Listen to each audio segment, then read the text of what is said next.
India star Prabhas హీరోగా నటించిన Salaar movie craze గురించి ప్రత్యేకంగా చెప్పాల్సిన అవసరం లేదు. 2023 డిసెంబర్ నెలలో విడుదలైన ఈ హై వోల్టేజ్ యాక్షన్ చిత్రం బ్లాక్ బస్టర్ విజయాన్ని సాధించింది. పాన్ ఇండియా బాక్సాఫీస్ దగ్గర 700 కోట్లకు పైగా వసూలను అదరగొట్టింది. ఆ తర్వాత ఓటీటీలోనూ డామినేట్ చేసింది. ఏడాది పాటు టాప్ ట్రెండింగ్లో ఉంది. ఇక ఈ చిత్రం చాలాసార్లు సోషల్ మీడియాలో ట్రెండ్ అవుతూనే ఉంది. అందుకే మార్చి 21న మళ్ళీ థియేటర్లో రిలీజ్ చేశారు. ఇప్పుడు కూడా అదిరిపోయే కలెక్షన్లను సొంతం చేసుకుంది సలార్. రిలీజ్లో ఫస్ట్ డే 3,24 లక్షల రూపాయల గ్రాస్ కలెక్షన్లను సాధించింది. ఎలాంటి స్పెషల్ సందర్భం లేకుండా రిలీజ్ అయి ఈ స్థాయిలో కలెక్షన్ను దక్కించుకున్న సినిమాగా సలార్ దుమ్ము లేపిందనే చెప్పాలి. సలార్ రిలీజ్ సందర్భంగా చాలా చోట్ల థియేటర్లలో ప్రభాస్ అభిమానులు చేసిన రచ్చ అంతా ఇంత కాదు.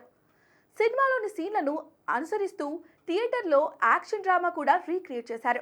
రెబలోడి క్రేజ్ ఏంటో చూపించారు. ఇక ఈ చిత్రానికి బుకింగ్స్ బాగానే ఉన్నాయి. దీంతో రిలీజ్ సినిమాల పరంగా సలార్ అదిరిపోయే వసూళ్లను రాబట్టిందనే చెప్పాలి. ఇక ఈ సినిమాకు ప్రశాంత్ నీల్ దర్శకత్వం వహించగా ఆయన ప్రభాస్ కటౌట్ కి ఇచ్చిన ఎలివేషన్ మాత్రం పీక్స్ అనే చెప్పాలి. ఇంటర్వెల్ ఫైట్, కాటరెమ్మ ఫైట్ కు ఆడియన్స్ కు గూస్ బంప్స్ వచ్చాయి. కాన్సర్ వరల్డ్ లో రెబల్ స్టార్ విశ్వరూపం చూపించాడు.